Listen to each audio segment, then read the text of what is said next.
Olá pessoal, eu sou o Dinho Zâmbia, aqui no projeto Revisa Enem, mais uma aula de arte.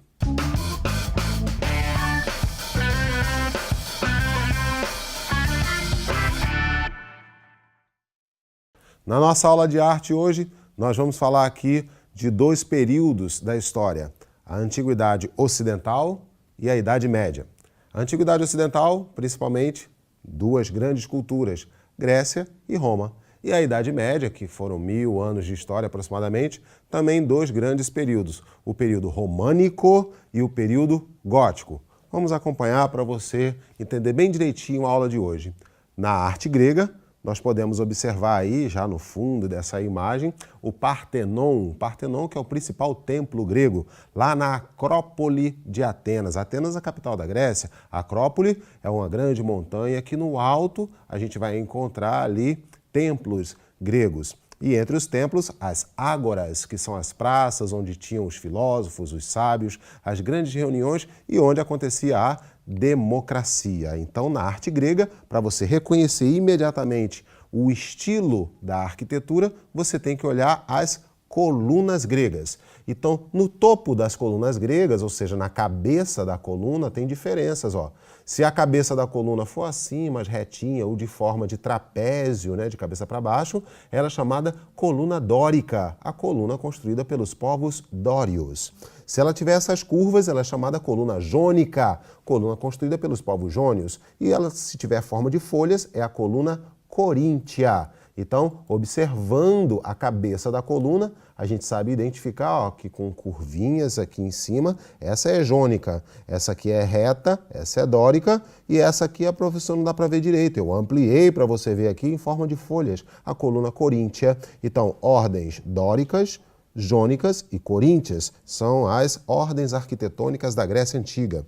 Na arquitetura também é famosa a construção de teatro. Os teatros eles são construídos na base das montanhas. Está vendo aqui a arquibancada construída na base das montanhas. A acústica é perfeita. Quando um ator fala aqui, eu digo ator porque não poderia haver atriz na Grécia. Eles eram sempre homens. Os atores falam, tudo se escuta. E no teatro, a representação ainda hoje do teatro são os símbolos das máscaras. A máscara alegre e a máscara triste, que representam, respectivamente, a comédia e a tragédia, que são os dois estilos gregos. Tudo bem? Então, além da arquitetura, a gente tem a escultura. A escultura grega é muito importante, pessoal, porque a escultura era considerada a principal arte dos gregos.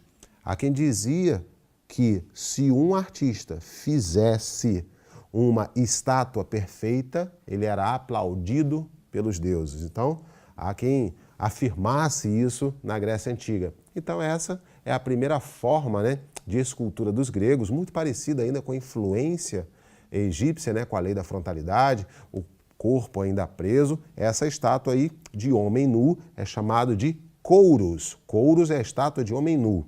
Do lado, a gente está vendo uma forma de pintura. Os gregos faziam pinturas dessa forma aí, pinturas em vasos de cerâmica. E aqui vocês estão vendo que o que esses soldados estão fazendo. Na verdade, aqui são dois importantes soldados da história da Grécia, lá da época da Guerra de Troia. É Ajax e Aquiles, e estão realizando aqui um jogo de estratégia, provavelmente uma forma antiga da dama.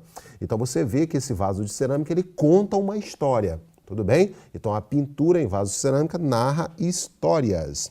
Pessoal, e aqui na escultura tem duas peças importantíssimas, muito famosas. O Discóbulo, que é o lançador de discos, e a Vênus, esculpida pelo Milo. Então, é a Vênus de Milo. Essa escultura grega, essas duas, já são do período posterior da que eu mostrei ainda há pouco. Elas são do período clássico, porque observe a perfeição anatômica dessas esculturas. Você está vendo aqui perfeitamente a anatomia, não tem os braços, porque se perdeu com o tempo, ela foi encontrada soterrada sem os braços, mas é claro que os gregos tinham feito com braços. Observe aqui também o tecido e olha o movimento desse lançador de discos, uma das representações das Olimpíadas. Então eles eram perfeccionistas. Tudo bem? Então nós já falamos aqui sobre pintura, escultura e arquitetura da Grécia Antiga.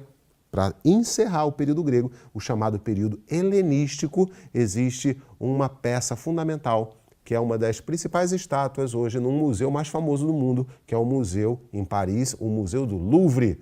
Logo na escadaria principal, no alto, você vê essa gigantesca estátua. Essa gigantesca estátua, ela se chama de Nike, isso mesmo, né? A marca de um tênis, é uma marca esportiva.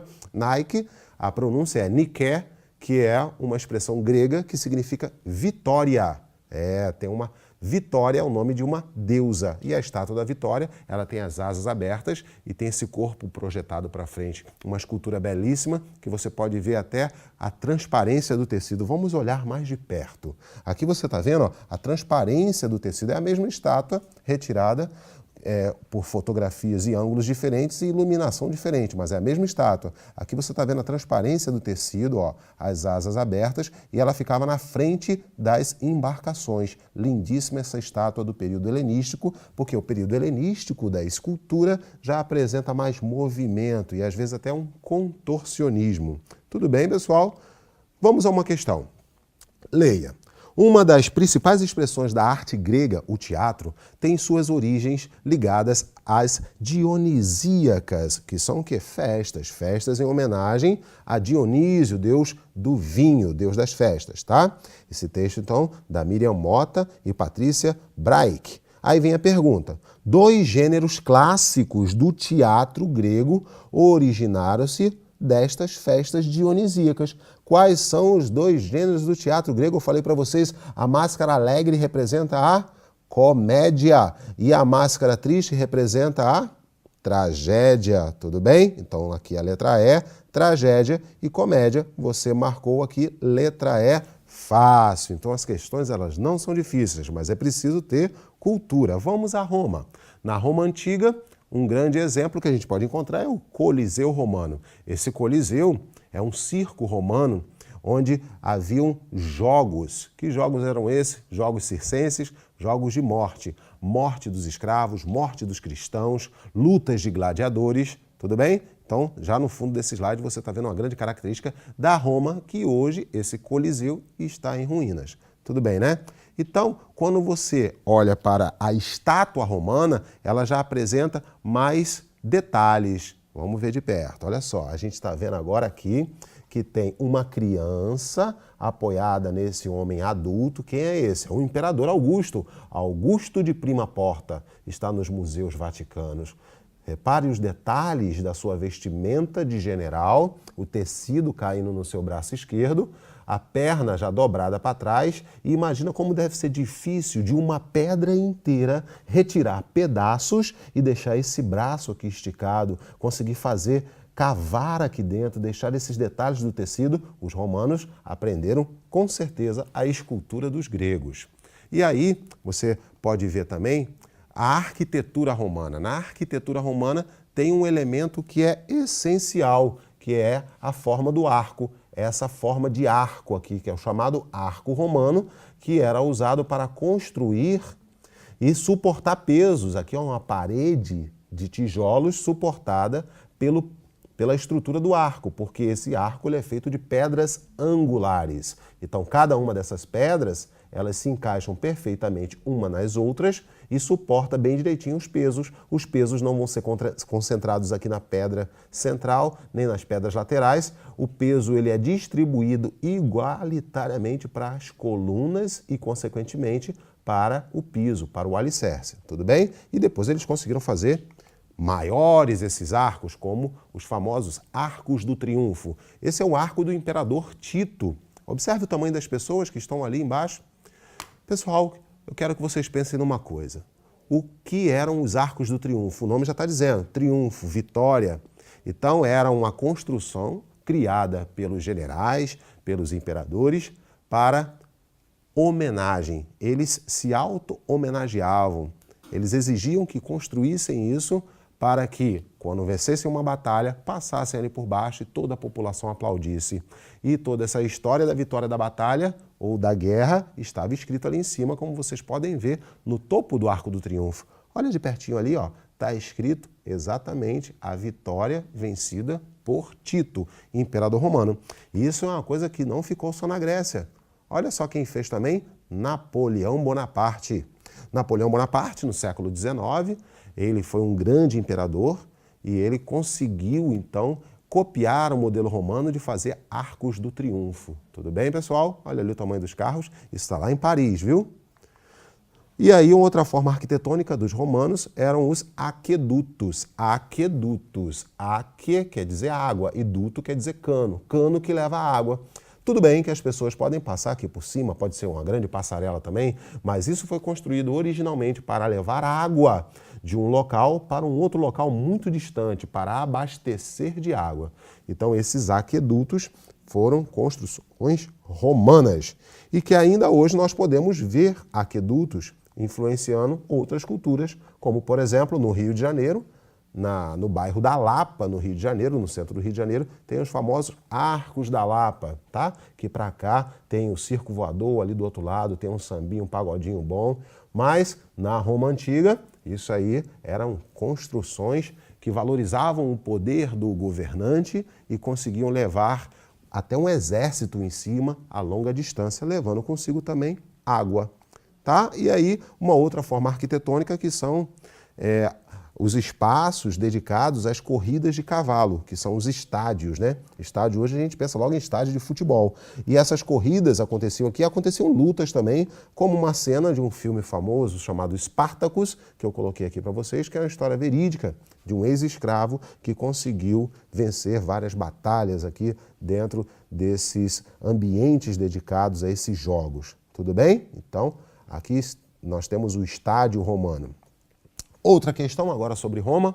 A grandiosidade do Império Romano criava muitos problemas administrativos e conflitos de poder. Existia muita disputa de poder entre os romanos, dificultando a ação dos seus governantes. Na arte, os romanos seguiram soluções práticas para facilitar sua vida urbana. A arquitetura romana, por exemplo, então é assim que você vai encontrar no Enem, viu, pessoal? Um texto ilustrando o assunto que quer ser focado na questão e vem direto à pergunta. Aí eu vou até dar uma dica para vocês, né? Se a questão for puramente de arte, leia primeiro a pergunta e, se você precisar, você lê o texto.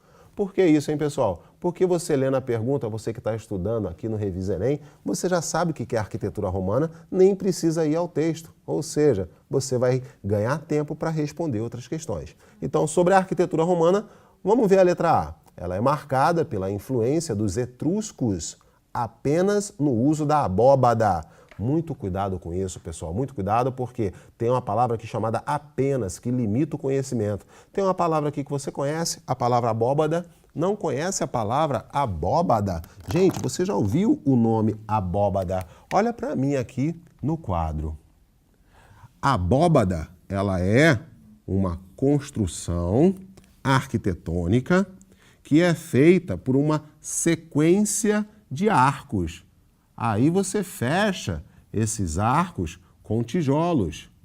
Ou seja, quem passa aqui embaixo e olha para cima, está vendo essa curvatura. Essa curvatura é chamada de abóbada. Quando você vai à rua e você olha para o céu, você vê uma abóbada celeste. Tudo bem? Então, as abóbadas são construções etruscas que influenciaram os romanos.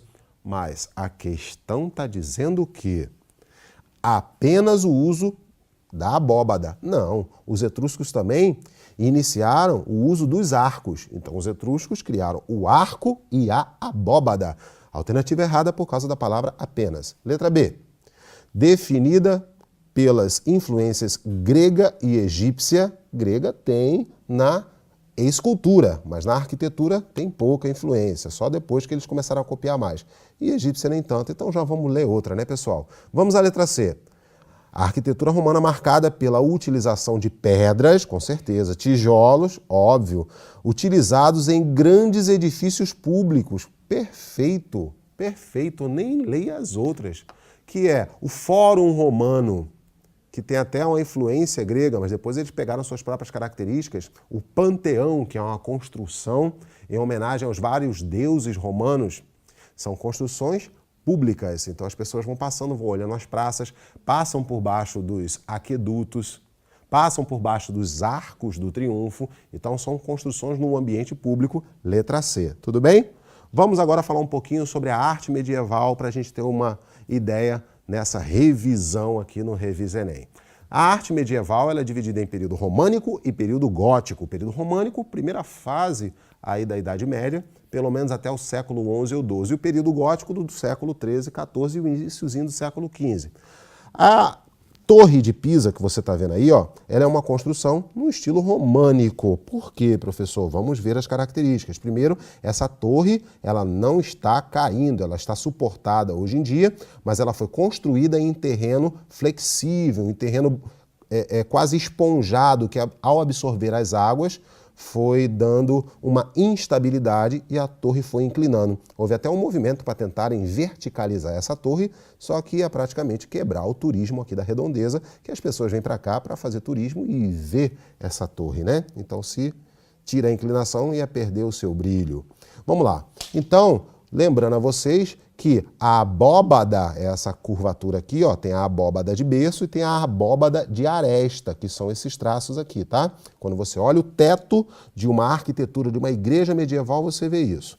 Do lado de fora, uma igreja, olha só, a igreja românica. A igreja românica tem o tijolo, o aparente, tem essa abertura aqui na entrada que é para entrar a luz, tem poucas janelas, tem arcos aqui na frente, ó, tem torre. Essa é a igreja românica. A iluminura. O que é iluminura, hein, professor? Iluminura são textos que recebem ilustração. Iluminura são páginas ilustradas. Iluminura são essas imagens que contam a história por si. Você está vendo aqui que existe uma pessoa santa, porque tem uma auréola, tem um anjo aqui em cima, porque é um anjo, que tem uma auréola e tem as asas também, que está com o texto. Então, quando você abre a Bíblia, a ilustração da Bíblia é chamada de iluminura. A música medieval. Existiam dois tipos de música medieval, tá? A música profana, a música feita pelo povo, e a música sacra, a música sagrada, cantada pelos padres e monges. Essa música era só de homens, não tinham instrumentos musicais, no máximo um monocórdio, que é um instrumento de uma corda só. Aqui existiam vários instrumentos, você está vendo pelo menos dois, a flauta e uma parecida, né, um instrumento parecido com o violino, que é a rabeca medieval. E tem mulheres cantando e dançando. Então aqui é popular e aqui é dentro da igreja, sagrado, litúrgico. Esse é o chamado canto gregoriano ou cantochão, tudo bem?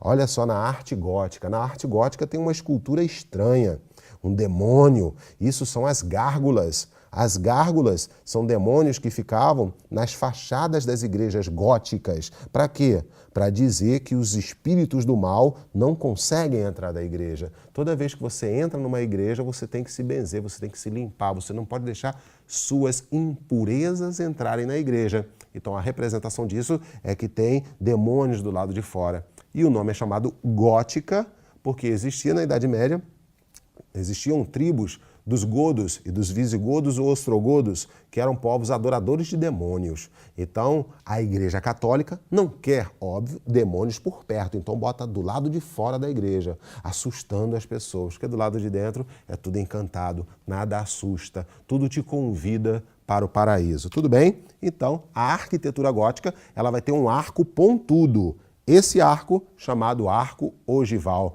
Olha ele de pertinho aí, ó, o arco ogival. O arco ogival, ele tem essa ponta, tá? Na igreja românica, que a gente viu ainda há pouco, ela não tem ponta, é um arco redondo completamente, essa ogiva, arco ogival. E a soma dos arcos ogivais se chama abóbada de nervura. Olha aqui a catedral famosa de Notre Dame, em Paris, com o arco ogival, tá vendo, ó? Olha aqui, uma rosácea, a iluminação passa por aqui, bate nesses vidros coloridos e ilumina o interior.